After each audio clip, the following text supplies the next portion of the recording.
I'm very pleased to Bonjour, be je suis here bien with you content d'être avec to vous share pour with you from the partager Word avec of vous la God. parole de Dieu dans ces temps difficiles qu'on ne peut pas tous venir ensemble assemblés. On est quand même là et je suis sûr que beaucoup d'entre vous nous écoutent sur YouTube et Facebook et on a hâte d'être ensemble pour adorer tous ensemble parce qu'il nous a donné un corps et nous sommes tous partie de ce corps. Donc, nous voulons être prêts à étudier la parole de Dieu et d'adorer notre Dieu. Premièrement, je veux remercier cette équipe de louanges pour nous amener de si belles louanges. Et je veux remercier Yaroslav pour cette belle prière qu'il nous a chantée en hébreu. Ça a touché mon cœur parce que je ne sais pas comment il savait, mais ça donnait exactement bien avec le message que nous avons ce matin. Comme habituellement, nous allons prier pour nos enfants. Peut-être qu'il n'y en a pas beaucoup ici, mais s'il y en a avec vous, approchez-les de vous et priez, s'il vous plaît, avec eux, avec cette prière, avec nous, pour les bénir. Nous te remercions, notre Seigneur, notre Dieu, pour tout ce que tu fais pour ces enfants précieux, pour toi et pour nous, et que tu les aimes encore plus, même que les parents puissent les aimer, et que c'est grâce par-dessus grâce. Et nous savons que tu prends soin de chacun d'eux, et nous te demandons que chacun te connaisse personnellement, parce que tu es bon. Et oui, Seigneur, tu es bon, et nous te prions qu'ils te connaissent et qu'ils marchent avec toi. Que comme le Messie a suivi le Fils a suivi ce que le Père lui disait tout le long de sa vie. Nous te remercions pour ta bonté et que tu prennes soin de nous et nous te prions au nom de Jésus. Amen. Que toute bénédiction et honneur et gloire et puissance soit à lui qui s'assoit sur le trône et sur l'agneau et pour toujours. Amen. Aujourd'hui, j'aimerais aborder un sujet de la vie spirituelle. On va regarder ce que Paul dit aux Romains, au chapitre 5, versets 1 à 5 surtout. On va parler du caractère qui plaît à Dieu et nous allons voir comment nous pouvons développer ce caractère afin de plaire à Dieu. Lisons Romains 5, versets 1 à 5 pour commencer. Merci Anna pour les écritures que tu as choisies, qui sont tellement en synchronisme avec le message.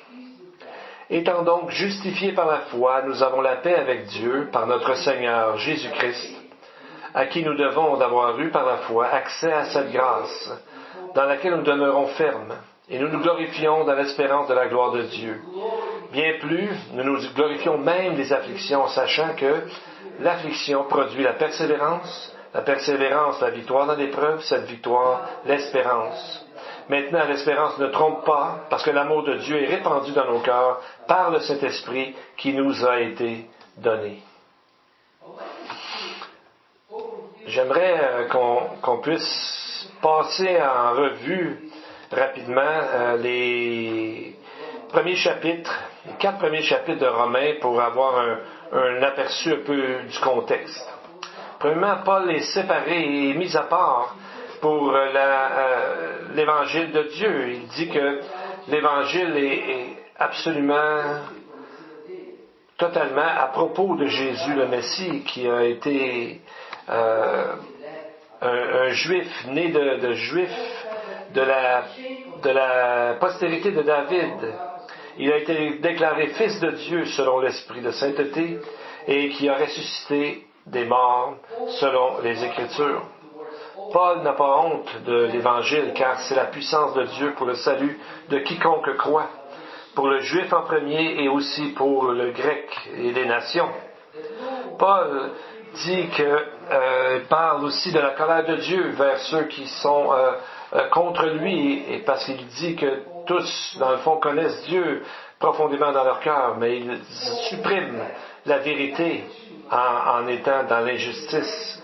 Paul nous appelle notre attention à Abraham et sa foi en Dieu. Il affirme que ceux qui suivent l'exemple d'Abraham, qui est l'exemple de la foi, sont des fils d'Abraham. Paul nous a aussi dit que ni juif ni gentil peut atteindre la justice de Dieu par ses œuvres, mais par la foi seulement. On va voir ce que Paul nous dit en nous montrant l'exemple d'Abraham. Romains 4, 20 à 22. Il parle d'Abraham ici. Paul dit, « Il ne douta pas par incrédulité au sujet de la promesse de Dieu, mais il fut fortifié par la foi, donnant gloire à Dieu et ayant la pleine conviction que ce qu'il promet, il peut aussi l'accomplir. C'est pourquoi cela lui fut imputé à justice. » Quand on voit ces mots, on peut regarder, j'ai souligné quelques mots pour vous, que Abraham ne douta pas par incrédulité, mais il a été fortifié par la foi. Il a donné gloire à Dieu et il a été pleinement convaincu que Dieu va accomplir ses promesses. Donc, on voit ici la foi d'Abraham. Et quelle promesse dont on parle ici, nous allons voir un peu un aperçu dans le texte de ce matin. Donc, Abraham n'a pas douté, mais il a donné gloire à Dieu. Il a obéi à Dieu. Quelle promesse exactement on parle? J'aimerais qu'on regarde dans Genèse 15. Dans Genèse 15, la semaine passée, je ne sais pas si vous vous rappelez, notre frère Michael Gabizon a apporté dans le livre de Genesis ce texte-là aussi. Genèse 15, 1 et ensuite 5 à 7. Après ces événements, la parole de l'Éternel fut adressée à Abraham dans une vision et il dit, « Abraham, ne crains pas. Je suis ton bouclier et ta récompense sera très grande. » Amen. On voit ici, Dieu dit une promesse en action. Il dit, « Je suis ton bouclier et ta récompense sera très grande. » C'est pas juste quelque chose qui va arriver dans le futur, mais c'est quelque chose qui commence dès maintenant et qui va durer toute la vie d'Abraham aussi. Il a toujours été le bouclier d'Abraham. Quand on lit l'histoire d'Abraham dans Genèse, on voit que Dieu a toujours été son bouclier. Et il dit, ta récompense sera très grande. Il y a différentes traductions. Il y a des versions. Il y en a qui disent qu'il sera très... là, c'est des versions anglaises, donc je ne peux pas vraiment les citer. Mais on voit dans des versions diverses, ils ont diverses traductions. Monsieur Ryrie, qui a écrit un commentaire là-dessus, il dit que la meilleure traduction, ça serait une excellente récompense. Qu'est-ce qu'on peut comprendre de ça? C'est que les traductions sont vraies parce que d'abord, c'est Dieu qui est notre bouclier et qui était celui d'Abraham. Donc c'est sûr, quand on a Dieu comme bouclier, Dieu ne nous oubliera jamais, Dieu ne nous abandonnera jamais. Il sera toujours là. Et c'est lui qui va remplir ses propres promesses. Amen. Les autres versets. Et après l'avoir conduit dehors, il dit, regarde vers le ciel et compte les étoiles, si tu peux les compter. Et il lui dit, telle sera ta postérité. Abraham eut confiance en l'Éternel, qui le lui imputa à justice. L'Éternel lui dit encore, je suis l'Éternel, qui t'ai fait sortir d'Ur en Chaldée, pour te donner en possession ce pays. Donc, voyez-vous ici, on voit deux promesses qui seront accomplies beaucoup plus tard. Donc, il dit premièrement que ça sera une récompense très grande, mais c'est vraiment dans le futur, par rapport à la postérité et aussi par rapport au pays. Abraham n'a jamais, en réalité, possédé le pays qu'il est décrit ici. Donc c'est un des exemples dans les Écritures. Dans les Écritures qu'on voit que comment Dieu peut donner à Abraham une promesse à lui et ses descendants. Et un jour, Abraham va ressusciter et puis il va avoir accès à ce pays finalement qu'il n'a jamais pu voir de son vivant sur la terre. Donc on voit que cette promesse sera accomplie. S'il n'y a pas de royaume, qu'est-ce qu'on fait avec cette promesse-là? C'est vraiment important de voir que sa parole s'accomplit toujours et il dit qu'il va lui donner en possession ce pays. Donc, plusieurs personnes vont hériter du pays de Canaan, mais Dieu dit qu'un jour, tout ce pays est beaucoup plus grand encore, sera à lui. Donc, c'est une promesse qui déjà s'accomplit dans la vie d'Abraham sur terre. Il est déjà béni, mais cette promesse s'accomplira totalement un jour dans le futur. Dieu dit à Abraham aussi qu'il est son protecteur. C'est ça, être un bouclier. Donc, c'est des promesses pour aujourd'hui et pour plus tard. Donc, Dieu est Abraham pour le protéger de toutes sortes de mal. Même quand Abraham a menti à Pharaon au sujet de sa femme Sarah, Dieu est intervenu et l'a protégé. De la même façon, ceux qui croient en Jésus, notre Messie, ont reçu deux genres de promesses. Promesse d'une future résurrection du corps, la vie éternelle avec Dieu, un état sans péché, un état de joie et de grande communion avec Dieu.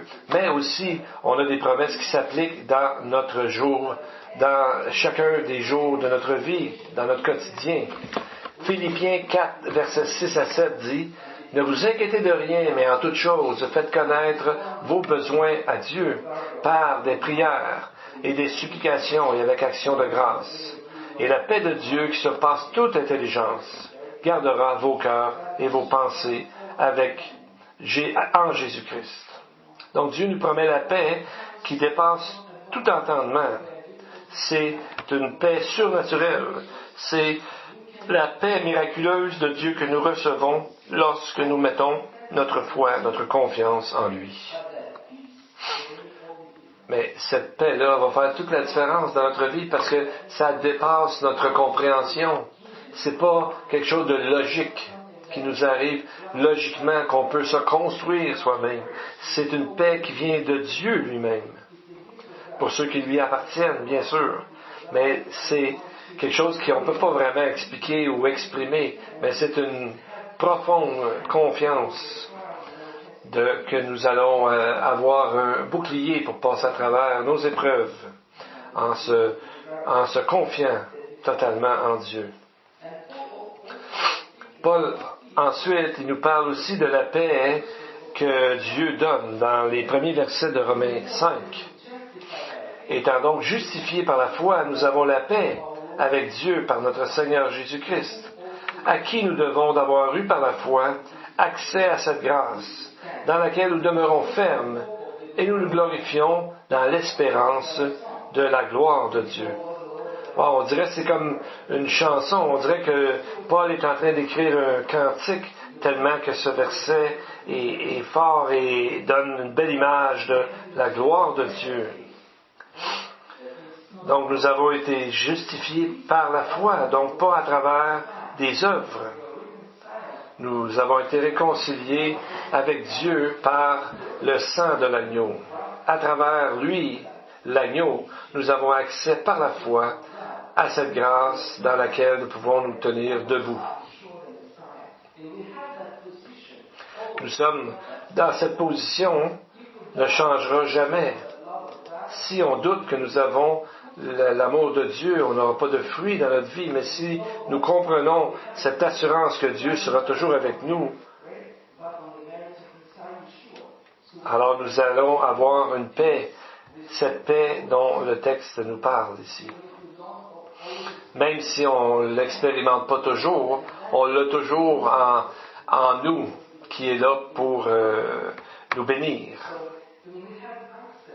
Donc on a accès par la foi à cette grâce de pardon, à de nombreuses grâces que Dieu, avec lesquelles il nous a bénis et qui continue de nous bénir. Donc demandons par la foi à Dieu de nous aider à utiliser cette foi pour vivre notre vie tous les jours.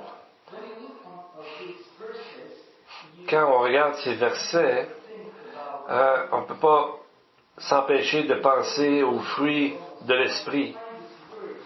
On va voir souvent dans les textes des mots comme foi, paix, espérance, l'amour. On voit souvent ces textes-là dans les textes de Romains. Donc, on se souvient aussi que selon la loi mosaïque, Dieu avait restreint l'accès à la présence de Dieu dans le Saint des Saints. Mais à travers l'œuvre de sacrifice du Messie, nous avons maintenant un accès libre par la foi dans la présence de Dieu, de qui nous recevons paix et grâce et de multiples bénédictions. Est-ce que parfois nous doutons et nous ne prenons pas les bénédictions qui sont là parce que nous manquons de foi ou parce que nous ne voulons pas obéir? Le fait est que cette grâce est toujours là, mais c'est à nous de puiser dedans par la foi. Lisons les versets 3 et 4 de Romains. Bien plus, nous nous glorifions même des afflictions, sachant que l'affliction produit la persévérance, la victoire dans l'épreuve, et cette victoire, l'espérance. Donc dans ce verset, Paul dit, nous glorifions même des afflictions. De qui Paul parle-t-il? Est-ce qu'il parle d'Abraham ou du roi David? Lorsqu'il fait la citation de ça? Bien, c'est sûr qu'il en parle, mais il parle même aussi de lui-même, Paul, mais pas seulement de ces personnes-là. Paul parle aussi de tous ceux qui prennent leur croix et suivent le Messie en dépit des circonstances difficiles. Donc, à travers les épreuves et les tribulations, c'est là que nous pouvons grandir, lorsque nous obéissons par la foi à Dieu. Et parce que il y a beaucoup de versets dont Paul nous dit de transformer par l'Esprit nos pensées et nos actions. Mais, premièrement, Paul nous dit qu'il faut d'abord être réconcilié avec Dieu à travers la justification par la foi. Ensuite, nous avons accès par la foi à la grâce de Dieu. Nous nous réjouissons en espérance de la gloire de Dieu et de vivre avec Dieu un jour. Alors quand les épreuves et les tribulations arrivent, nous pouvons nous glorifier dans ces tribulations parce que ça bâtit notre caractère. Je ne sais pas si vous vous rappelez que Jésus a parlé des différentes terres dans Matthieu 13. La première terre, une des premières terres, aussitôt qu'il y a des tribulations qui arrivent, cette personne s'est en allée. Ou cette terre n'a pas donné parce qu'il n'y avait pas de racines en elle, que le texte dit. Et c'est pour ça que nous devons avoir de profondes racines en Dieu. À chaque fois que nous mettons notre foi en Dieu, c'est comme si nous ajoutions une racine à notre vie. Lisons le texte Psaume 37 que nous avons chanté tout tantôt. 37, 3 à 6. Confie-toi en l'Éternel et pratique le bien. Aie le pays pour demeure et la fidélité pour pâture. Fais de l'Éternel tes délices et il te donnera ce que ton cœur désire. Recommande ton sort à l'Éternel, mets en lui ta confiance, et il agira. Il fera paraître ta justice comme la lumière, et ton droit comme le soleil à midi. À son midi, pardon. Donc, c'est très, très fort. Comment ça se fait que David dit ça? Donc, on voit que ce que David vivait, sa relation avec Dieu, et c'est ce que le croyant peut avoir aujourd'hui, et même plus. Donc, nous voyons que Dieu nous couvre de sa justice.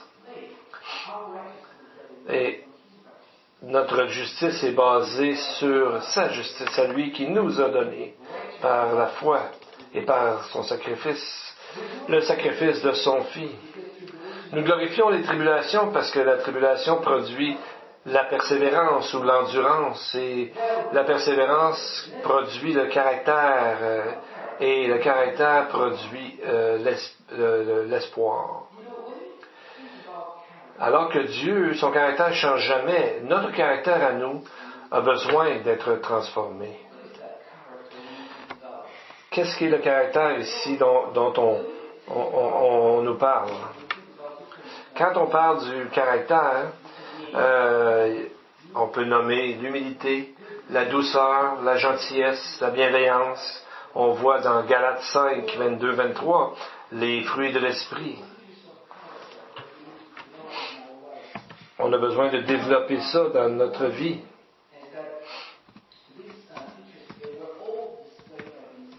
Et toutes ces qualités que nous avons lues, Jésus les avait. Sa caractère de foi. Comment peut-on le développer?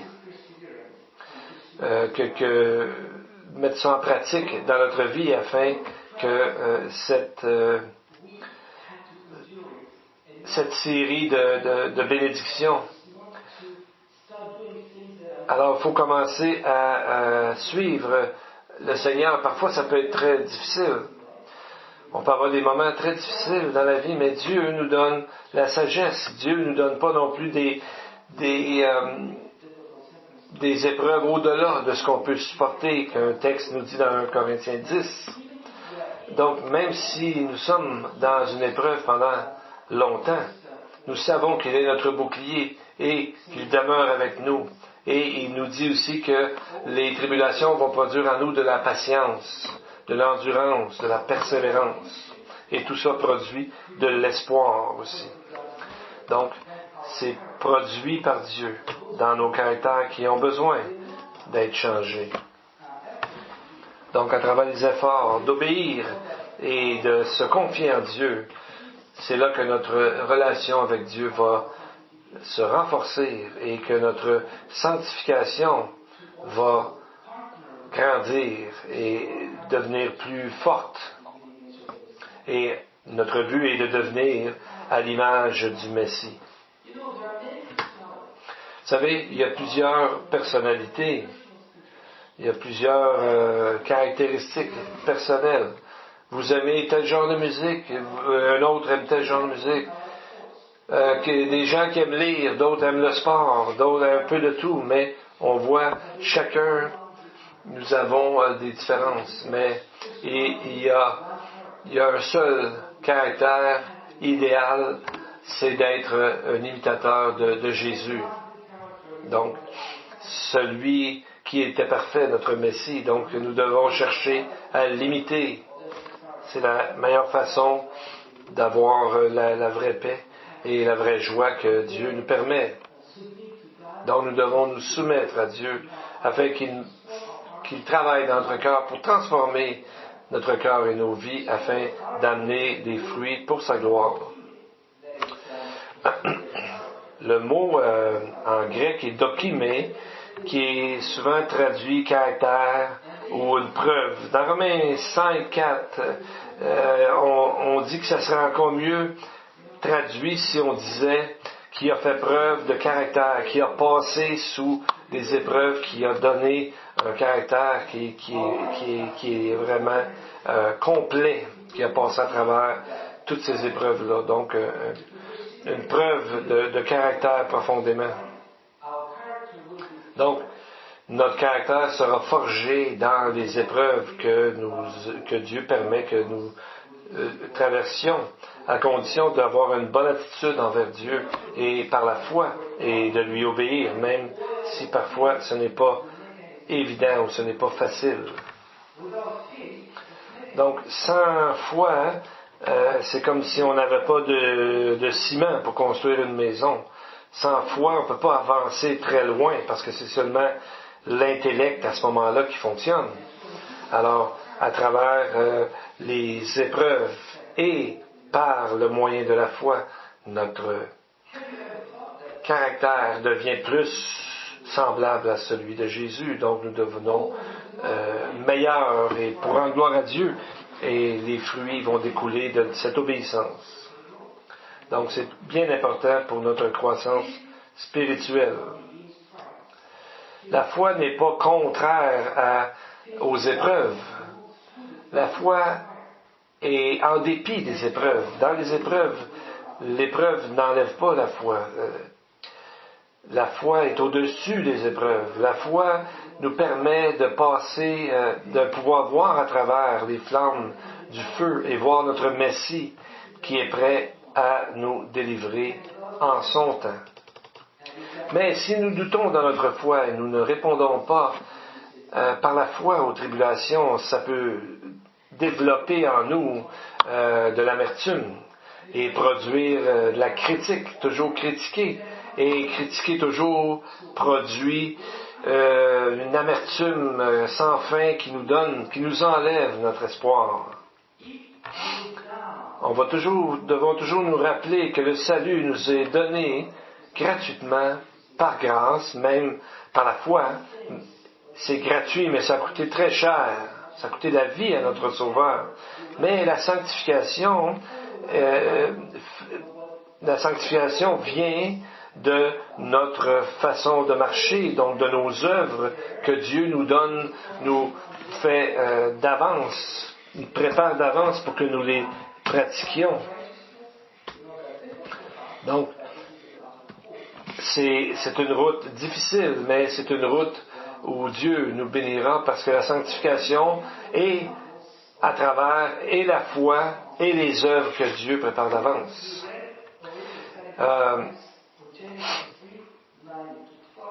Mais on peut répondre d'une mauvaise façon aussi à ces épreuves.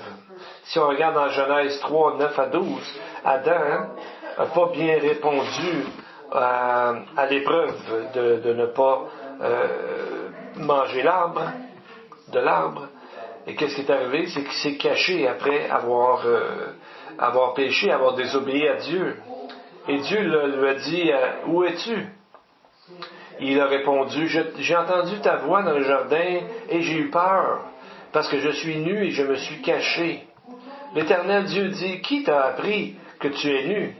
Est-ce que tu as mangé de l'arbre dont je t'avais défendu de manger? L'homme répondit, la femme que tu as mise auprès de moi m'a donné de l'arbre et j'en ai mangé. Donc il a mis la faute sur elle. Mais on voit tout de suite ce que ce péché a créé dans la vie d'Adam, c'est d'accuser sa femme. Donc, on ne sait pas s'il y avait de l'amertume ou non contre sa femme, mais ça se peut. Et en tout cas, de la manière qu'il répond, c'est qu'il dit, c'est à cause de la femme, et en plus il dit, la femme que tu m'as donnée. Donc, il accuse et la femme et Dieu, en voulant dire, si tu ne l'avais pas mis là, peut-être que je n'aurais pas tombé. Donc, on voit comment pense l'homme pécheur. Donc, c'est comme s'il avait dit, Dieu avait dit, elle va être ton aide, mais c'est comme s'il disait, elle ne m'a pas aidé à ce moment-là, mais c'était à lui de refuser, de dire non. Et je pense qu'il s'est repenti après, une des preuves de ça, c'est qu'il a appelé sa femme Hava, qui veut dire, en hébreu, qui veut dire vie. Donc, le texte dit, Adam donna à sa femme le nom d'Ève, car elle a été la mère de tous les vivants. Donc, il a eu une malédiction suite à leur péché, mais quand même, il a appelé sa femme Ève. Donc, il a appelé sa femme, donc on voit que suite à ça, il a cru. Il a cru parce que on voit que comme résultat, est qu'il a donné le nom à sa femme de la vie.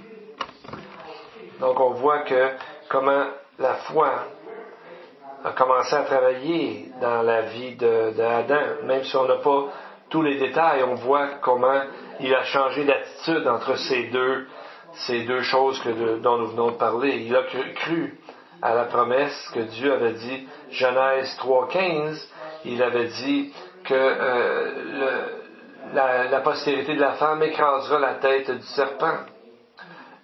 Donc, on voit qu'après avoir dit c'est la faute à Dieu et à toi, on voit qu'il s'est comme repenti, il a changé d'attitude. Et je vais lire maintenant pour se rappeler que Dieu nous donne toujours plusieurs chances. Si on se plante une fois, si on tombe une fois, on ne réussit pas, on va avoir une autre chance d'agir avec humilité et de faire confiance à Dieu. Proverbe 24:16 dit, « Car 7 fois le juste tombe, et il se relève, mais les méchants sont précipités dans le malheur. » Donc, combien de temps as-tu tombé toi-même? On peut compter. Des fois, je me demande, oui, on peut compter. Des fois, je me pose la question, puis j'ai tombé plusieurs fois. Mais Dieu a toujours été là. Et Dieu voulait me montrer des leçons dans mes chutes, pour m'apprendre comment marcher avec lui en dépit des épreuves et des tribulations qui arrivent dans nos vies. David a dit, psaume 34, « Le malheur atteint souvent le juste, mais l'Éternel en délivre toujours. » Donc, c'est la meilleure place que nous pouvons nous trouver, c'est d'être dans la confiance en Dieu.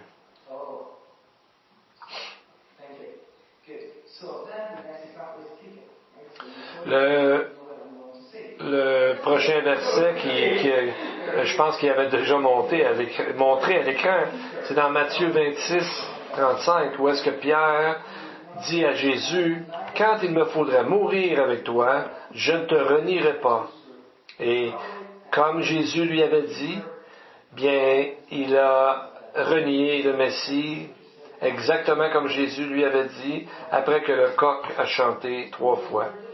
Et on sait que c'est écrit qu'il a pleuré amèrement. Et on voit que même Pierre a tombé ici, mais il y a comme un dénominateur commun entre ces deux épreuves. Et Adam et Pierre ne se sont pas soumis à la parole de Dieu. Et donc, ils n'ont pas fait ce que Dieu leur avait dit, même si Dieu les avait avertis des conséquences de leur désobéissance. Donc, si Pierre avait, vous savez, comme quand Jésus était dans le jardin d'Éden, Pierre et d'autres dormaient. Mais peut-être s'il n'avait pas dormi, il aurait été assez fort pour passer à travers cette épreuve qu'il y a eu plus tard. Mais on voit que ça n'a pas été le cas. Et Pierre était trop sûr de lui, il pensait qu'il ne renierait jamais Jésus, mais Jésus lui avait averti. La soumission à Dieu dans les temps d'épreuve est une de nos meilleures armes que nous pouvons avoir dans l'épreuve, d'apprendre la soumission et l'obéissance. Pierre a appris de cette leçon vraiment bien. Nous allons voir dans la première épître de Pierre, chapitre 5, versets 5 à 7. Dieu résiste aux orgueilleux, mais il fait grâce aux humbles. Humiliez-vous donc sous la puissance main de Dieu, afin qu'il vous élève au temps convenable, et déchargez-vous sur lui de tous vos soucis, car lui-même prend soin de vous. Je pense qu'il a cité un verset, malheureusement, que je n'ai pas dans mon texte, mais il dit, vous ne le voyez pas encore, mais réjouissez-vous d'avance par la foi. c'est ce texte-là que je ne peux pas vous dire la référence, mais c'est ce texte-là qui... C'est comme moi qui fais de la musique, je vois souvent dans les paroles que nous voyons, et souvent ça ressemble à des chants qui seraient magnifiques à faire. Donc quand Pierre dit que nous pouvons, qui fait notre joie, que nous soyons attristés pour un peu de temps par diverses épreuves, afin que l'épreuve de votre foi, plus précieuse que l'or, ait pour résultat la louange, la gloire et l'honneur à l'apparition, quand nous verrons Jésus-Christ apparaître. La joie du Seigneur sera votre force, qui est dit dans le livre de Néhémie, je crois. Alors, quand nous perdons la voix, c'est en général pas à cause des circonstances, généralement. C'est parce que nous n'avons pas suivi le Seigneur de la bonne façon, de la façon dont Dieu veut qu'on le suive.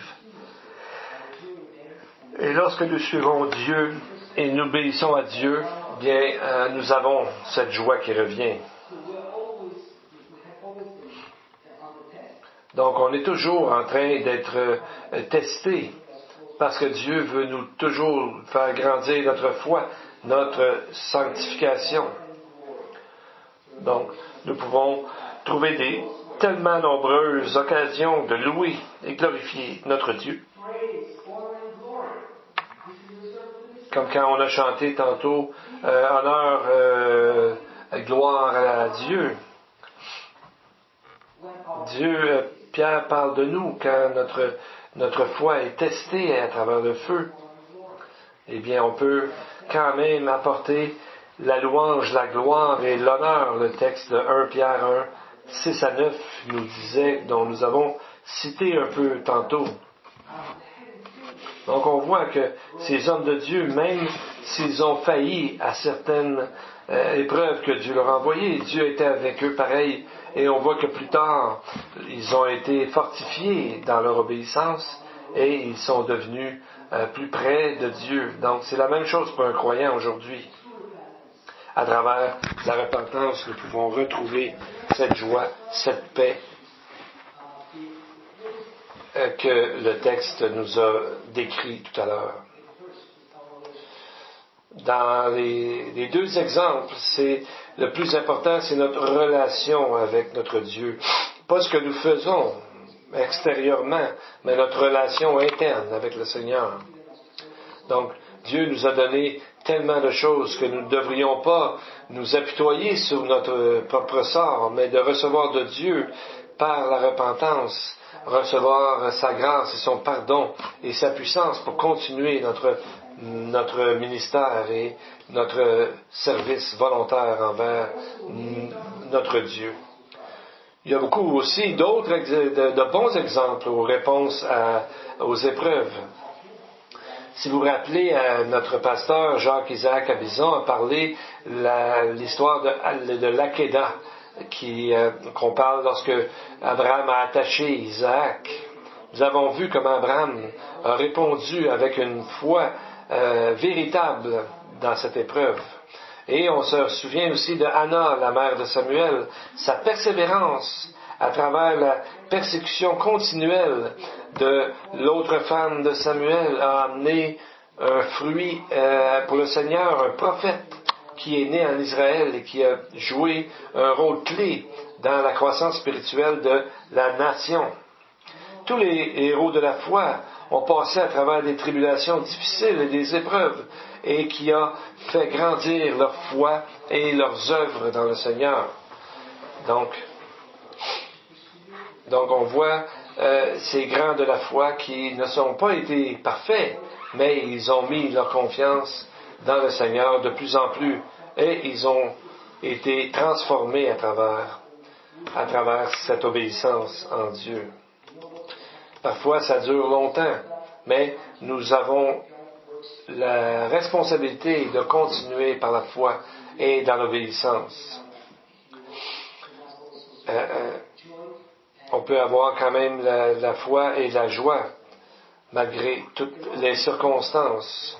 En conclusion, dans Romains 5,5, Paul dit « Or, l'espérance ne trompe pas, parce que l'amour de Dieu est répandu dans nos cœurs par le Saint-Esprit qui nous a été donné. »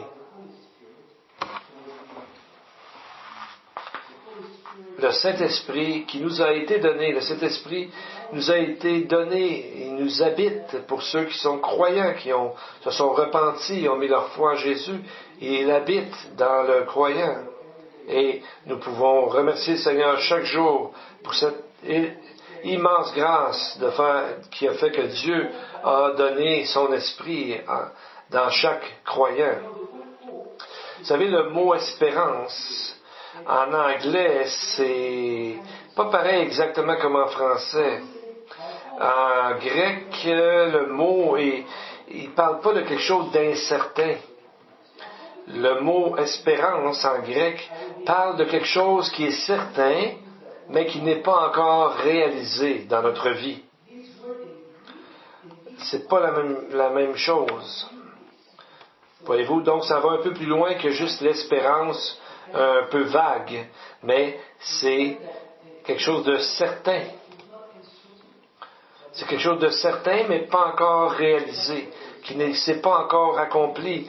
Donc l'espérance biblique, comme telle, c'est une assurance à 100% de ce qui va arriver. Est-ce que nous avons foi en notre Dieu, 100% que Dieu? Oui, parce que Dieu ne change pas. Donc, ses promesses vont s'accomplir. Nous sommes certains de ça. Nous sommes sûrs que Dieu va nous recevoir dans son ciel, prépare une place pour nous, Jésus nous a dit, et qu'un jour nous serons avec lui pour l'éternité. Et quoi qu'il fasse, ça vient de son amour pour nous, et nous devons nous rappeler que quoi qu'il nous arrive dans notre vie, la fondation de tout ça, c'est l'amour que Dieu nous porte, parce que Dieu est amour, sur la base de son amour agapé. Pourquoi? Parce que c'est la nature de Dieu, l'amour. Ce n'est pas un attribut en plus, parce que le texte dit que Dieu est amour. Donc c'est sa personne même. Et quand on passe à travers ces tribulations, ces épreuves, et que notre foi grandit, bien nous avons la possibilité à ce moment-là, c'est à ce moment-là que nous avons la possibilité de porter du fruit, et nous pouvons remercier le Seigneur comme David disait, avant de m'égarer, je m'humiliais. Avant d'être humilié, je m'égarais. Je m'excuse, je l'ai dit à l'envers. Mais c'est la façon de marcher. C'est que même si on s'égare, Dieu est là, et c'est comme ça qu'on grandit lorsqu'on revient à Dieu. Pour terminer, je pourrais vous dire que je suis dans la joie de pouvoir partager cette parole avec vous. Dans les derniers mois, j'ai eu ma part de difficultés, de tribulations et d'épreuves, mais je suis content de pouvoir partager ça avec vous, que Dieu a béni. Et je suis certain que c'est la même chose dans votre vie, que nous pouvons chanter comme le chant « Oui, oui, oui, Seigneur, yes, yes, yes, Lord ». Et c'est ce que nous voulons prier pour aujourd'hui et tout le reste de notre futur. Amen. Prions. Seigneur, te prions, te remercions de nous permettre de voir ta parole, tous les magnifiques trésors qu'elle contient. Nous en avons vu seulement qu'une partie ce matin. Nous prions que ton esprit parle à nos cœurs, à nos esprits, afin que nous mettions ces trésors dans nos cœurs et que nous marchions avec toi. Sans toi, Seigneur, nous ne pouvons pas rien faire. Nous ne pouvons pas garder ces richesses, parce que toi est le seul qui peut les accomplir dans nos vies et qui sait exactement où l'épreuve va s'arrêter dans notre vie afin de nous aider dans notre vie. Nous prions au nom de Jésus. Amen.